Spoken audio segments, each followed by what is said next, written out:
Good morning, everyone. Well, the market's immediate reaction after the FOMC decision Wednesday was that it was largely dovish, in that the Fed extended its forward guidance by saying it would probably keep rates low well past the time that the unemployment rate declines below 6.5%, etc. That idea got a radical rethink yesterday as investors considered the alternative, or the counterfactual. What else could the Fed have done? In fact, there were several even more aggressively dovish steps that the committee could have taken. The fact that they didn't take any of those more aggressive easing measures indicates either an unwillingness or an inability to commit to further easing. That idea sent the implied rate on Fed funds futures soaring overnight. The rate on the long-dated contracts rose 11 basis points, or nearly half a rate hike. Anticipation of higher rates supported the dollar in the face of somewhat disappointing economic news, and the dollar continued to rally against most other currencies, particularly the yen, Swiss franc, and the stocky.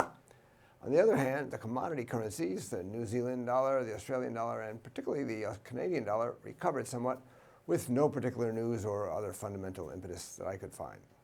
I'd expect this rethink of Fed policy to support the dollar going forward, especially if the U.S. economic indicators continue to surprise on the upside, as they have been recently, yesterday's data notwithstanding.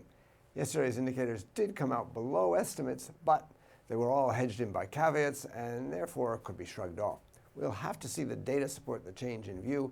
Otherwise, investors may later change their mind about the FOMC's bias as they get to know Chair-designate Janet Yellen better.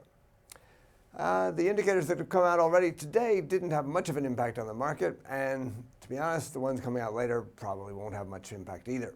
The exception may be the Canadian dollar. There are a bunch of Canadian indicators coming out. The Canadian CPI for November is expected to rise to 1% year on year from 0.7%.